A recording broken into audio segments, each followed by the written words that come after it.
मैंने उसके बाद आपको आगे भी पढ़ाया था और मैंने आपको बहुत सारी अलग जानकारी भी दी थी। ऐसा नहीं है कि मैं केवल आपको परिभाषा सुना के खत्म कर दे रहा हूँ कि परिभाषा तो आप गूगल से सर्च करके भी पढ़ सकते हो, ना ही पेपर में परिभाषा पूछी जाती है। ये जो प्राइम नंबर को प्राइम नंबर की डेफिनेशन है, पेपर में कोई डेफिनेशन थोड़ा आती है, ये तो आपका बेसिक कांसेप्ट क्लियर कराने के लिए। पेपर में तो सवाल आता है, वो आपसे पूछेगा कि बताओ 3 अंकों की सबसे बड़ी अभाज्य संख्या क्या है, 3 अंकों का सबसे बड़ा प्राइम नंबर क्या है। पेपर में तो इस तरीके के सवाल आएंगे, लेकिन सवालों को करने के लिए आपको पहले बेसिक डेफिनेशन हमें पढ़ानी पड़ती है, ठीक है ना, क्योंकि आपने बचपन में पढ़ी नहीं पड़ी होती तो आपका काम आसान हो जाता। फिर उसके बाद हमने आपको पढ़ाया था को प्राइम नंबर, को प्राइम नंबर्स, को प्राइम नंबर, रिलेटिवली प्राइम या को प्राइम एक ही बात है, रिलेटिवली प्राइम बोले को प्राइम बोले एक ही बात है। फिर हमने आपको पढ़ाया था ट्विन प्राइम नंबर्स। ये सारी चीजें मैंने कल आपको पढ़ाई थी और मैंने आपको एग्जांपल भी दिए थे और जितने भी थ्योरेटिकल बेस्ड सवाल पेपर में आते मैंने आपको वो भी समझाया था, ठीक है ना। अब आगे चलते हैं। नेचुरल नंबर्स को ही हमने नेचुरल नंबर को ही मेरे दोस्तों प्राइम और कंपोजिट में बांटा था। अब लास्ट कांसेप्ट आपको सिखाऊंगा मेरे प्यारे। नेचुरल नंबर ध्यान से सुनिएगा मेरे दोस्तों, नेचुरल नंबर्स को एक तरीके से और डिवाइड किया जा सकता है, ठीक है ना। नेचुरल नंबर्स को प्राइम और कंपोजिट के अलावा एक तरीके में और बांटा जा सकता है, वो भी अपनी कॉपी में सभी बच्चे लिख लेंगे। नेचुरल नंबर्स को एक तरीके से डिवाइड और किया जा सकता है इवन नंबर्स। इवन नंबर्स का मतलब होता है हिंदी में सम संख्याएं, इवन नंबर्स हिंदी में सब संख्याएं, मेरी सम संख्याएं, और दूसरा odd numbers. Odd numbers Hindi में विषम संख्याएं। हिंदी में हम लोग क्या कहते हैं मेरे प्यारे, विषम संख्याएं, विषम संख्याएं, ठीक है ना।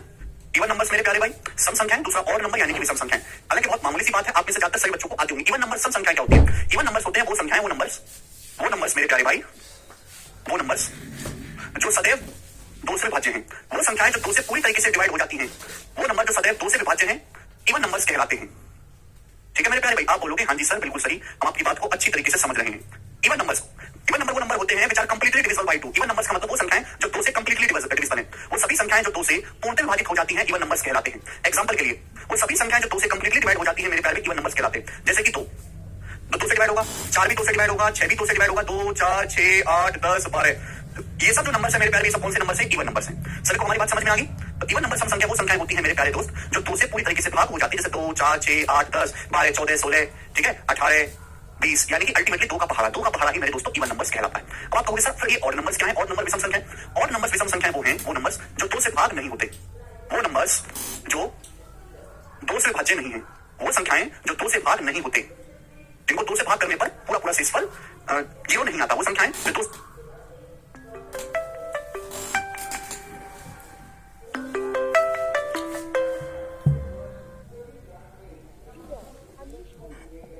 टेक्नोलॉजी का जुगाड़ कर रहा हूं, ऐसी टेक्नोलॉजी बनाऊंगा और स्क्रीन में से निकल के साउथ के स्टाइल में प्लसा से मारूंगा तुमको, समझे। वो संख्याएं जो 2 से विभाज्य नहीं होती उनको हम ऑड नंबर्स और विषम संख्या कहते हैं। एग्जांपल के लिए मेरे दोस्तों क्या 1 2 से भाग होगा? पूरा नहीं, भाग ही नहीं होगा। जैसे कि 3 2 से भाग नहीं होगा। 1 3 5 7 9 है ना, 11, ये वो सभी संख्याएं जो 2 से भाग नहीं होती, ठीक है ना। क्लियर है? किसी को कोई समस्या दुख तकलीफ? आप बोलते नहीं हो भाई, और धीरे धीरे मैं आपको बता रहा हूं, ठीक है। देखना कमेंट रिफ्रेश करके। हाँ कमेंट्स इतना थोड़े से हो गए, कमेंट बौखला जाते हैं, बौखला नहीं रहे आज। ठीक है भाई। हेतराम जी कह रहे हैं वन नेचुरल नंबर नहीं है। हेतराम जी तुम्हारी हरकत की वजह से तुम्हारे नाम में से राम हटा देना चाहिए। अगर वन नेचुरल नंबर नहीं है तो क्या हेत नंबर है? वन मतलब प्राकृतिक संख्या, 1 2 3 4 5 6 7 8 9 10, ये सब नेचुरल नंबर है, प्राकृतिक संख्याएं। नेचुरल नंबर्स को इवन नंबर और ऑड नंबर्स में बांटा गया, सम संख्या विषम संख्याएं। इवन नंबर्स वो संख्या होती है जो 2 से पूरी तरीके से भाग हो जाती है, जैसे 2 4 6 8 10 12 14 16।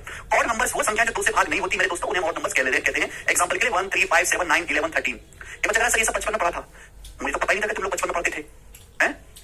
थैंक यू भाई बताने के बाद मेरे तो विश्वास उठ चुका था कि तुम लोगों ने बचपन में पढ़ा भी है।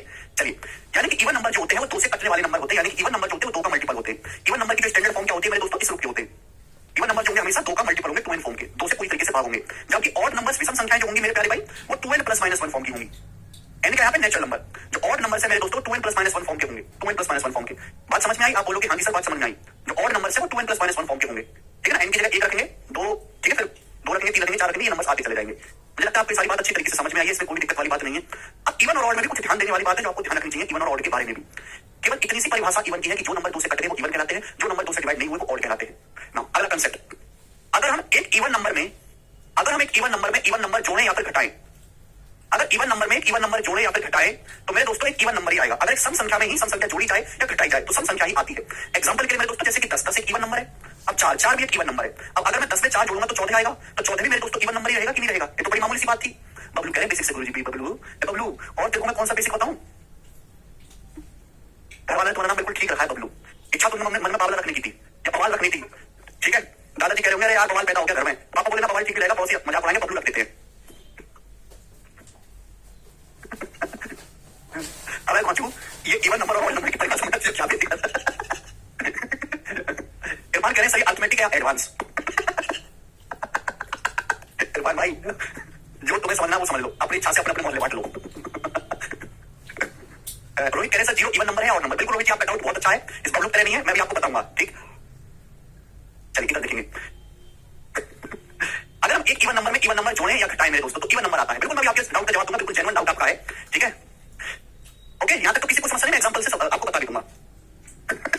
अगर मेरे प्यारे भाई हम एक ऑड नंबर में एक ऑड नंबर जोड़ें या फिर घटाएं, एक ऑड नंबर में अगर एक ऑड नंबर जोड़ा जाएगा घटाया जाएगा तो भी इवन नंबर ही आएगा मेरे प्यारे भाई, ठीक है?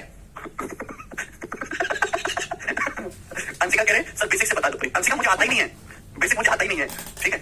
अगर हम एक विषम संख्या में एक विषम संख्या जोड़े या घटाएं तो जो नंबर आएगा वो इवन नंबर होगा। एग्जांपल के लिए जैसे कि 13 एक ऑड नंबर है और हमारा जैसे एग्जांपल ले लो 5 भी एक ऑड नंबर है। अब 13 में अगर मैं 5 जोड़ूंगा तो क्या आएगा मेरे दोस्तों? 18 आएगा। 18 एक इवन नंबर है कि नहीं, 2 से कटने वाला। और अगर मैं 13 में से 5 घटाऊं मेरे प्यारे भाई, 13 में से 5 घटाऊंगा तो क्या आएगा? 8। देखो 8 भी एक इवन नंबर है। मतलब अगर एक विषम संख्या में एक विषम संख्या अगर मैं जोड़ूं या फिर घटाऊं तो हमेशा ऑड नंबर आएगा और इवन नंबर आएगा मेरे दोस्तों। मनीष जी कह रहे हैं नेगेटिव नंबर इवन है या ऑड है? देखिए मेरे प्यारे भाई सुन, आपकी बात सुनी नहीं, मैंने बोला नेचुरल नंबर को ही इवन ऑड में बांटा गया। नेचुरल नंबर क्या होता है? 1 2 3 4 5 6 ये सब नेचुरल नंबर है मेरे प्यारे भाई, ठीक है ना? इन्हीं को इवन ऑड में बांटा गया। नेगेटिव काम जिक्र ही नहीं कर रहे, हमने नेगेटिव का जिक्र ही नहीं कर रहे, वो चर्चा कभी सही नहीं है, समझना? इसी तरीके से मेरे प्यारे भाई अगर एक इवन नंबर में एक ऑड नंबर जोड़ा जाए या घटाया जाए, एक इवन नंबर में अब आप मुझे खुद बताओ, अगर हम एक इवन नंबर में एक ऑड नंबर जोड़ेंगे या घटाए तो मतलब रिजल्टेंट क्या होगा? भैया घर से ना पढ़ के आया करो, घर से पढ़ के आया करो, सभी सकल लेके बताया करो, पढ़ के आया करो घर से। एक इवन नंबर में एक ऑड नंबर जोड़ा जाए घटाया जाए तो क्या होगा? आप मुझे खुद सोच के बताओ। एक सम संख्या में एक विषम संख्या हम जोड़ भी सकते हैं घटा भी सकते हैं, क्या आएगा? एक इवन नंबर में चाहे ऑड नंबर जोड़ा जाए घटाया जाए हमेशा ही एक ऑड नंबर आएगा, हमेशा ही एक विषम संख्या आएगी, विषम संख्या, ठीक है ना? क्लियर है? आप बोलोगे हाँ जी सर। एग्जांपल के लिए जैसे मेरे दोस्तों आपके सामने ले लेते हैं जैसे 24 24 एक इवन नंबर है, मैंने आपके सामने लिख दिया 7 7 एक ऑड नंबर है। 24 क्या मेरे प्यारे में इवन नंबर है, 7 का एक ऑड नंबर है। अब 24 में 7 जोड़ूंगा तो क्या आएगा मेरे दोस्तों? 31 आएगा। 31 कैसा नंबर हुआ? ऑड नंबर हुआ। मैं 24 में से 7 घटाऊंगा मेरे दोस्तों तो क्या आएगा? 17 17 कैसा नंबर हुआ? एक ऑड नंबर हुआ। तो एक इवन नंबर में यदि एक ऑड नंबर जोड़ा जाएगा घटाया जाएगा तो हमेशा ही ऑड नंबर आएगा। क्लियर है? आप बोलोगे हाँ जी सर बिल्कुल सही बात समझ में आई है। दूसरी बात आपको समझनी है कि अगर आप एक इवन नंबर की इवन नंबर में गुणा करेंगे, एक इवन नंबर की गुणा करेंगे इवन नंबर में तो इवन नंबर ही आएगा, इसको कोई बताने वाली बात नहीं। इवन नंबर मतलब 2 से कटने वाला नंबर। अब 2 से कटने वाले नंबर की इवन में ही गुणा करेंगे तो इवन ही आएगा, ठीक है जी? दूसरी बात मेरे दोस्तों अगर आप एक ऑड नंबर में ऑड नंबर की गुणा करेंगे तो ऑड ही आएगा। एग्जांपल के लिए जैसे 7 एक ऑड नंबर है, 3 भी एक ऑड नंबर है। अब 7 और 3 की गुणा करेंगे तो 21 आएगा, क्योंकि ऑड नंबर ही रहेगा, इसमें 2 का कहीं जिक्र ही नहीं आएगा, यानी कि ऑड ही नंबर आएगा, ठीक है?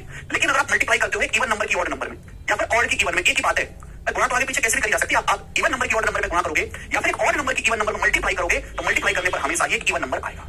समझ में आया? आप बोलोगे हाँ जी सर बिल्कुल सही, कोई प्रॉब्लम नहीं है, ठीक है जी? जैसे कि आप ले लो इवन, जैसे 6 एक इवन नंबर है और आपका मैं ले लेता हूं मेरे दोस्तों 11 एक ऑड नंबर है। अब 6 की 11 में गुणा करूंगा क्या आएगा? 66 आएगा। 66 एक इवन नंबर होगा। तो बहुत छोटी सी बातें हैं, ठीक है भाई? तो नेचुरल नंबर होते हैं 1 2 3 4 5 6 7 8 9 10 ये सब नेचुरल नंबर है। नेचुरल नंबर्स को मैंने बताया था 2 तरीकों से बांटा गया, प्राइम नंबर और कंपोजिट नंबर। वो वाली कहानी मैंने कल आपको पढ़ा दी। आज मैं कह रहा हूं कि नेचुरल नंबर्स को 2 तरीके से और बांटा गया, इवन नंबर्स और ऑड नंबर्स। इवन नंबर्स मतलब वो संख्या जो 2 से डिवाइड होती है, 2 4 6 8 10 12 14 16 इस तरीके से। इवन नंबर्स हमेशा 2 फॉर्म के होते हैं। एन क्या नेचुरल नंबर, एन की जगह 1 रखोगे 2 कम 2, एन की जगह 2 रखो 2 3 4, एन की जगह 3 रखो 2 3 6, एन की जगह 4 रखो 2 4 8, सब क्या बनेंगे? Even numbers. इसी तरीके से मेरे दोस्तों ऑड नंबर्स जो 2 से डिवाइड नहीं होते 2n + -1 फॉर्म के होंगे। एन की जगह 1 रखो 2 कम 2 -1 1 आ गया। एन की जगह 1 रखो 2 कम 2 +1 3 आ गया। एन की जगह 2 रखो 2 3 4 -1 3 आ गया। एन की जगह मेरे प्यारे भाई यहाँ पर 2n + 1 5 आ गया, ठीक है ना? तो जितने भी ऑड नंबर्स हैं वो इसी रूप के होंगे। इवन नंबर्स और ऑड नंबर्स के बीच में हमेशा 2 का गैप होता है, देखो ना? इवन नंबर्स के बीच में कितना गैप है? 2 का। 2 4 के बीच में 2 का गैप है, 4 6 के बीच में 2 का गैप है, 6 8 के बीच में 2 का गैप है, 8 10 के बीच में 2 का गैप है, 10 12 के बीच में 2 का गैप है। यहाँ पे देखो 2 का अंतर है, 1 3 के बीच में 2 का अंतर है, 3 5 के बीच में 2 का अंतर है, 5 7 के बीच में 2 का अंतर है, 7 9 के बीच में 2 का अंतर है, 9 11 के बीच में 2 का अंतर है। क्लियर है? आप बोलोगे हाँ जी सर बिल्कुल सही। यहां तक किसी बच्चे को कोई समस्या? और ये इवन और ऑड के कुछ नियम है, मैंने आपको समझा दिया। अब मेरी बात को गौर से सुनिएगा। चलिए, वैसे तो आप एनसीईआरटी की किताब उठाएंगे मेरे प्यारे भैया, पुरानी कोई भी किताब उठाएंगे 50 साल 40 साल पुरानी, तो उसमें जीरो को ये लिखा होगा कि जीरो ना ऑड है ना प्राइम है, ये लिखा होगा। लेकिन आज के मॉडर्न मैथमेटिक्स में जीरो को एक इवन नंबर माना गया है, क्योंकि ये इवन और ऑड नंबर्स के कुछ नियम है जो आपके सामने बोर्ड पे लिखे हुए हैं। ये नियम है, आप बोलोगे हाँ सर ये इवन और ऑड नंबर्स के नियम है। जीरो इन सारे ही नियमों को सेटिस्फाई करता है। इसलिए मेरे दोस्तों जीरो को मॉडर्न मैथमेटिक्स में, पुराने लोग नहीं मानते, जो पुराने पढ़वा लोग ना पढ़वा वो लोग नहीं मानते, लेकिन मॉडर्न मैथमेटिक्स में जीरो को एक इवन नंबर, एक सम संख्या माना गया है। क्योंकि इवन नंबर की परिभाषा क्या है? इवन नंबर की परिभाषा ये है कि वो नंबर जो 2 से भाग हो जाते हैं, वो नंबर जो 2 से डिविजिबल है, इवन नंबर्स कहलाते हैं। इवन नंबर की परिभाषा है। क्या जीरो इस परिभाषा को संतुष्ट करता है? हाँ जी करता है। अभी जीरो को किसी भी नंबर से भाग दो, जीरो को चाहे 2 से भाग देंगे जीरो ही आएगा। जीरो को 2 से भाग करने पर जीरो ही आ रहा है, इसका मतलब जीरो इवन नंबर की परिभाषा में फिट बैठता है। आप कोई भी नियम उठाओ मेरे दोस्तों, यहाँ पर सारे संतुष्ट होंगे। इवन में इवन जोड़ के इवन आना चाहिए। जैसे भैया मैं मान लेता हूं कि जीरो इवन नंबर है, जैसे 6 इवन नंबर है। अब 6 में मैं जीरो जोड़ूंगा तो 6 आएगा, देखो इवन नंबर आ रहा है कि नहीं? 6 में जीरो घटाऊंगा तो भी 6 आएगा, इवन नंबर आ रहा है कि नहीं? यानी कि इवन में इवन जोड़ के इवन ही आ रहा है। देखो नियम संतुष्ट हो रहा है कि नहीं हो रहा है? नियम संतुष्ट हो रहा है कि नहीं? आप बोलोगे हाँ जी सर नियम संतुष्ट हो रहा है, कोई दिक्कत वाली बात नहीं है, ठीक है ना? तो मॉडर्न मैथमेटिक्स में जो है मेरे दोस्तों जीरो को इवन नंबर माना गया, क्योंकि इवन नंबर की परिभाषा इतनी छोटी सी लिखी गई है कि वो नंबर जो सदैव 2 से भाज्य हुए नंबर कहलाते हैं, और जीरो हमेशा 2 से भाग हो जाता है। अलग बात है कि जीरो 3 से भाग हो जाता है, अलग बात है कि जीरो 5 से भाग हो जाता है, अलग बात है जीरो 7 से भाग हो जाता है, वो सब हमें देखना नहीं है। मैं हमेशा कहता हूँ कि जो परिभाषा जो शब्द होते हैं ना, शब्द, इस शब्द बड़े कीमती है, हमें केवल शब्दों के दायरे में सोचना है, इस शब्दों के दायरे से बाहर नहीं जाना। शब्दों का दायरा क्या है? वो नंबर जो 2 से भाज्य है इवन नंबर कहलाते हैं, जीरो 2 से भाज्य हाँ है, बात खत्म। आगे मुझे कुछ सोचना ना, कहना ना, बोलना, इसलिए जीरो को इवन नंबर माना जाता है, ठीक है जी? आप बोलोगे हाँ जी सर बिल्कुल सही।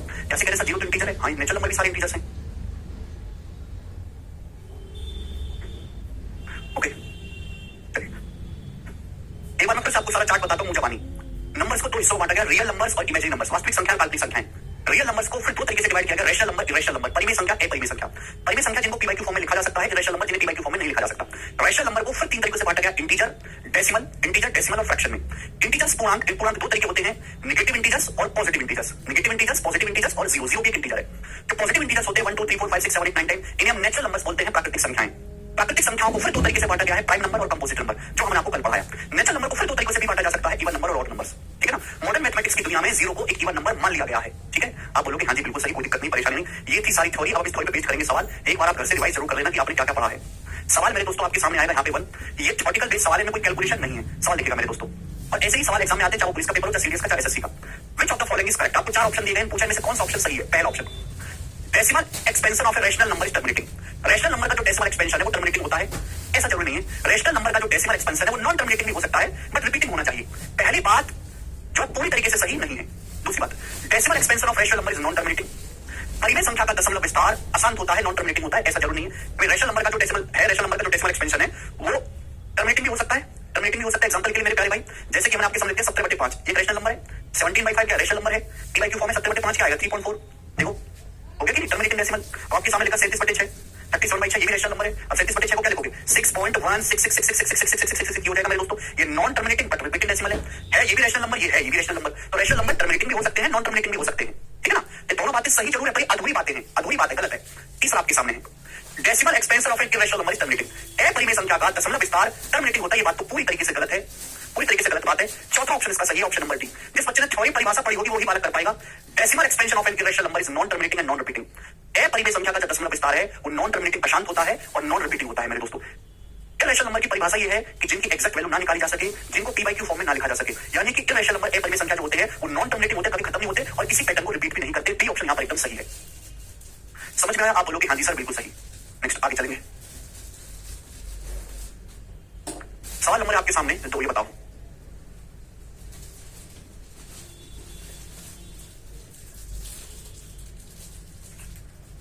हाँ जी साक्षी, सीजन में ऐसे थ्योरी वाले सवाल कम आते हैं, ये सवाल ज्यादा आते हैं डिफेंस के पेपर में, पुलिस वाले पेपरों में। सीजन में ऐसे थ्योरी वाले सवाल कम आते हैं, बेहद कम, ठीक है?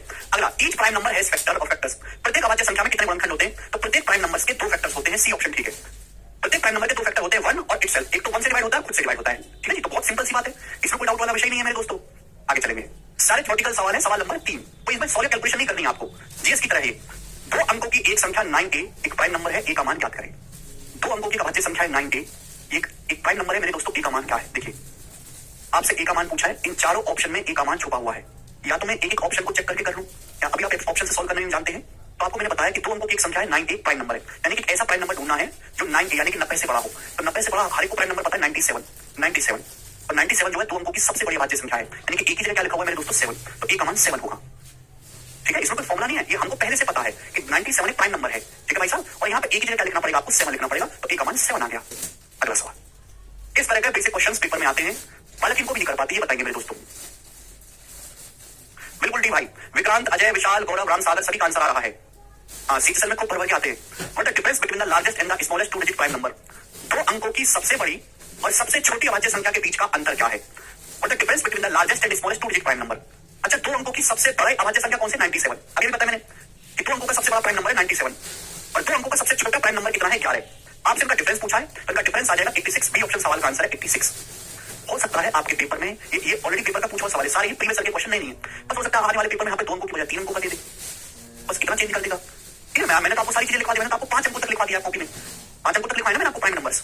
आगे चलेंगे, सवाल नंबर है जी आपके सामने यहाँ पर 5 ही बताइएगा, लेकिन अभी आया भी है ये सवाल। दिल्ली पुलिस कांस्टेबल 2030 के पेपर का पूछा हुआ है और ये पेपर 1 महीने पहले ही हुआ है, करके बताइए जल्दी से, अभी बिल्कुल लेटेस्ट पेपर हुआ है दिल्ली पुलिस कांस्टेबल 2023 का। अभी यूपी पुलिस की भर्ती आई है 60,000, हो सकता है एज इट इज ऐसे सवाल उसमें रिपीट हो, बिल्कुल एज इट इज, बिल्कुल होगी नितेश। 3 अंकों की सबसे छोटी अभाज्य संख्या और 3 अंकों की सबसे बड़ी अभाज्य संख्या का योग क्या है? The sum of the smallest 3 digit prime number and the largest 3 digit prime number. 3 अंकों की सबसे छोटी अभाज्य संख्या मैंने आपको लिखवा दी है 101। 3 अंकों की सबसे बड़ी अभाज्य संख्या है 997 मैंने आपको लिखवाया। आपसे पूछा इनका योग, जब मैं इनको जोड़ूंगा तो 1098 आएगा। 1098 बी ऑप्शन सवाल का आंसर है, बी ऑप्शन 1098। कर पाएंगे? मजा आ रहा है भाई? आसान सवाल होते हैं तो सभी को मजा आता है। अब ध्यान से सुनेगा दोस्तों, ठीक है जी? वही चीजें मुश्किल होती हैं तो रोना आता है। सवाल नंबर है 6 आपके सामने, करेंगे 6 नंबर क्वेश्चन। कमेंट सारा रजनीश, संबित, आदित्य, अंश आपने गलत किया है। देखिए सीरीज का प्रीवियस पूछा हुआ सवाल है, सीरीज का थ्योरेटिकल सवाल। सीरीज में ऐसे सवाल बहुत फेमस है जिनमें कल थ्योरी पूछी जाती है। Which of the following is not correct. ये नहीं पूछा कि इनमें से कौन सा करेक्ट है, पर इन चारों में से कौन सा करेक्ट नहीं है, कौन सा गलत है ये पूछा गया। इन चारों में से कौन सा सही नहीं है बताओ। One is neither prime nor composite. One ना तो भाज्य है नहीं भाज्य, ये बात एकदम सही है। Zero is neither positive nor negative. Zero ना तो पॉजिटिव ना नेगेटिव, ये बात एकदम सही है। C option. देखो T root two is an irrational number, ये बात एकदम सही है। जब मुझे पता चल रहा है तीनों बात सही है, इसका मतलब ये तीसरी जो बात एकदम गलत रही होगी। सी ऑप्शन इस सवाल का आंसर आ जाएगा। बोला है इफ p गुणा q is even then p and q are always even. बोला गया है कि यदि p और q की गुणा एक इवन नंबर है तो p और q ऑलवेज इवन होंगे। नहीं, ऐसा जरूरी नहीं है। अगर दो संख्याओं की गुणा करके इवन आ रहा है तो इसका मतलब ये भी हो सकता है कि एक नंबर और रहा हो और दूसरा इवन रहा हो, या पहला इवन रहा हो दूसरा और रहा हो। ये जरूरी नहीं कि दोनों ही इवन बने, तो ये बात पूरी तरीके से गलत हो जाएगी। भाई दोनों इवन नंबर की गुणा होकर भी इवन आएगा, लेकिन अगर एक नंबर और रहे दूसरा इवन रहे तो भी p गुणा q इवन ही आएगा। तो इसका मतलब अगर p गुणा q इवन है तो इसकी कोई गारंटी नहीं है कि दोनों नंबर इवन ही रहेंगे। ये बात एकदम गलत है। ठीक है भाई, मुश्किल सवाल नहीं होते, वो थ्योरेटिकल सवाल होते हैं, थोड़ी क्लियर होनी चाहिए। सवाल नंबर आपके सामने यहाँ पर 7 बताओ, जल्दी से बनाएंगे। यदि a और b स्मॉल a और स्मॉल b प्राइम नंबर्स हैं, तो which of the following cannot be the sum of a and b, where a and b are distinct prime number। यदि a और b प्राइम नंबर्स हैं तो इन चारों option में से कौन सा a और b का योग नहीं हो सकता? यदि a और b प्राइम नंबर्स हैं तो निम्न में से कौन सा a और b का योग नहीं हो सकता? जहां a और b अलग अलग, डिस्टिंक्ट का मतलब होता है अलग अलग, a और b अलग अलग प्राइम नंबर्स हैं, बताओ करेंगे। अगर a और b प्राइम नंबर्स हैं तो निम्न में से कौन सा a और b का योग नहीं हो सकता? अगर a और b अलग अलग प्राइम नंबर है तो देखिए 6 नहीं हो सकता कभी। प्राइम नंबर क्या होते हैं? प्राइम नंबर होते हैं 2, 3, 5, 7, 11, 13, ये सब प्राइम नंबर है मेरे प्यारे भाई, ये सब है प्राइम नंबर, ठीक है, जो या तो 1 से कटते हैं खुद से कटते हैं। बोला ए और बी तो अलग अलग अभाज्य संख्याएं, निम्न में से कौन सा ए और बी का योग नहीं हो सकता? अब देखो 6, क्या 6 आ सकता है कभी? मैं दोनों को जोड़ूंगा तो 5 आएगा, 2, 3, 5, मैं जोड़ूंगा तो इन दोनों को जोड़ूंगा तो 8 आएगा, 3, 5, 8, मैं दोनों को जोड़ूंगा 9 आएगा। यानी कि कभी भी आप दो प्राइम नंबर को जोड़ के 6 नहीं ला सकते। तो इस सवाल का आंसर हो जाएगा 6। कोई भी दो प्राइम नंबर्स को जोड़ के 6 आ ही नहीं रहा। देख लो आप ऑप्शन 14 14 तो बेटा आ जाएगा, 3 और 11 को जोड़ के देखो 14 तो आ जाएगा, 6 नहीं आ सकता। देख लो, तो मुश्किल बात नहीं है, थोड़ा ऑब्जर्वेशन का खेल है, जैसे पूरा नहीं है भाई। अब रेशियो अलजेब्रा को मिक्स कर लो नहीं, सीरीज में रेशियो अलजेब्रा मिक्स हो क्या आता है बताएं? Yes sir no? तो अगर ए और बी दो अलग अलग प्राइम नंबर है तो इन चारों ऑप्शन में से कौन सा ए और बी का योग नहीं हो सकता? 6 नहीं हो सकता कभी भी। कि दो, अगर मैं दो अलग प्राइम नंबर लेता हूं, 2 और 3 को जोड़ के 5 आएगा, 3 और 5 को जोड़ के 8 आएगा, 6 तो कभी आ ही नहीं रहा। ज्यादा बड़े नंबर लूंगा तो 6 से खुद ही बड़े, 6 से बड़े नंबर को जोड़ के तो 6 आएगा ही नहीं, यानी कि बात जो है गलत हो जाएगी। फिर अगला सवाल, सवाल नंबर है आपके सामने यहाँ पर 8, ये बताएंगे जल्दी से। क्वेश्चन नंबर है 8 आपके सामने, बताओ। मैं आपको टाइम देता हूं सोचने समझने करने के लिए। हाँ जी, मुझे आपके कमेंट्स दिख रहे हैं भाई साहब, बिल्कुल बेकार के कमेंट्स हैं आपके, बिल्कुल इग्नोर करने लायक। अभी सवाल का मेरे को आंसर बताओ आप।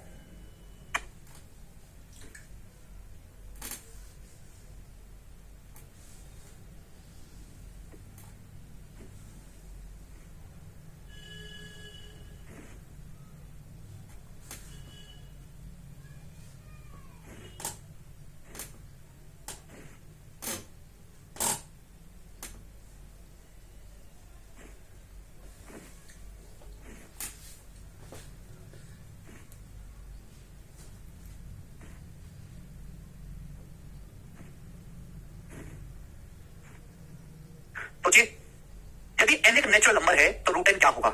यदि n एक प्राकृतिक संख्या है तो रूट n क्या है? पहला option always in natural number. अगर n एक नेचुरल नंबर है तो रूट n क्या होगा? ऑलवेज नेचुरल नंबर नहीं, हमेशा प्राकृतिक संख्या बन जाएगा नहीं। देखो भाई, यहाँ पे दो चीजें बोली गई हैं। n, अगर n एक नेचुरल नंबर है तो रूट n क्या होगा? अगर मैं सपोज n की वैल्यू को 5 ले लेता हूं तो रूट n क्या बन जाएगा? रूट 5। क्या रूट 5 एक नेचुरल नंबर होता है? बिल्कुल नहीं होता, तो बात तो गलत हो जाएगी। अगला, यदि n एक नेचुरल नंबर है तो रूट n क्या? ऑलवेज नेचुरल नंबर, ऐसा जरूरी नहीं है। अगर मैं n को 5 लूंगा तो रूट n क्या हो जाएगा? रूट 5। भाई अगर n एक नेचुरल नंबर है तो नेचुरल नंबर तो कुछ भी ले सकता है। एग्जांपल के लिए मैंने 5 ले लिया तो रूट n हो जाएगा रूट 5। रूट 5 रेशनल नंबर होता ही नहीं है, ये बात भी गलत हो जाएगी। यदि n बराबर 5 है, सॉरी, यदि n प्राकृतिक संख्या है तो रूट n क्या है? Always n irrational number. Always n irrational number नहीं, ऐसा जरूरी नहीं है। अगर सपोज मैंने n की वैल्यू को 4 ले लिया, 4, तो रूट n क्या हो जाएगा? रूट n का मतलब हो गया रूट 4। रूट 4 होता है 2, 2 क्या बन जाएगा मेरे प्यारे? तो एक रेशनल नंबर बन जाएगा। अगर मैं सपोज n की वैल्यू को 4 ले लेता हूं तो रूट n क्या बन जाएगा? रूट n बन जाएगा रूट 4। रूट 4 का रूट क्या होता है? रूट 4 का मतलब होता है 2, और 2 एक रेशनल नंबर है, यानी कि इरेशनल नंबर नहीं है, ये भी गलत है। यानी कि अगर n एक नेचुरल नंबर है तो रूट n एक नेचुरल नंबर भी आ सकता है और एक इरेशनल नंबर भी आ सकता है, दोनों ही बातें हो सकती हैं। डी ऑप्शन सही है। अगर n एक नेचुरल नंबर है तो रूट n का मान इरेशनल नंबर भी आ सकता है और रूट n का मान मेरे दोस्तों नेचुरल नंबर भी आ सकता है। अगर n की वैल्यू आपने परफेक्ट स्क्वायर नंबर ले ली, पूर्ण वर्ग संख्या, तो रूट n रेशनल नंबर आ जाएगा, नेचुरल नंबर। और अगर आपने n जो है परफेक्ट स्क्वायर नंबर नहीं लिया तो रूट n निकलेगा ही नहीं और रूट n आपका फिर इरेशनल हो जाएगा। तो डी ऑप्शन सही है। समझ में आई बात? तो इस तरीके के थ्योरेटिकल सवाल आते हैं, वो वाले थ्योरेटिकल सवाल नहीं आएंगे कि प्राइम नंबर की परिभाषा, ये सब नहीं आएगा। ठीक है ना? आगे चलते हैं। नेक्स्ट कंसेप्ट आपके सामने, नेक्स्ट कंसेप्ट के नेक्स्ट सवाल। कंसेप्ट मैं आपको सारे पढ़ा चुका हूं, तभी तो सवाल हो रहे हैं थ्योरेटिकल पढ़ेंगे। सर हम क्या बोला बालक? सर हम आपके पुराने स्टूडेंट हैं, हमें प्रॉब्लम में पढ़ रहे हैं, कुछ नहीं समझ में आ रहा है हमें। शशि क्या मतलब उसका नाम प्रॉब्लम है? प्रॉब्लम नाम वाली के चक्कर में पड़े क्यों? उसके नाम में ही प्रॉब्लम है। आगे चलेंगे, सवाल नंबर 9। सोचो समझो फिर जवाब देना। Consider the following statement in respect of two integers P और Q both greater than 1 which are relatively prime. आपके सामने स्टेटमेंट है, इन पर विचार करो। दो पूर्णांक है P और Q, दो इंटीजर P और Q दोनों ही एक से बड़े हैं, रिलेटिवली प्राइम है। बहुत बढ़िया बात मेरे प्यारे दोस्तों, बहुत बढ़िया बात। दो इंटीजर्स है P और Q, दोनों एक से बड़े हैं और दोनों रिलेटिवली प्राइम है, दोनों अभाज्य, दोनों जो है सह अभाज्य हैं। चलो पहला, both P and Q may be prime numbers. अगर दो इंटीजर है P और Q, सवाल में साफ साफ बोला गया कि दो इंटीजर P और Q और दोनों आपस में को-प्राइम है। को-प्राइम नंबर वो नंबर होते हैं जिनमें एक के अलावा कुछ भी कॉमन नहीं होता, जिनका HCF 1 होता है मेरे प्यारे भाई। तो कौन सा ऑप्शन सही हो सकता है? पहला option, both P and Q may be prime numbers. हाँ जी, पहला ऑप्शन सही हो सकता है।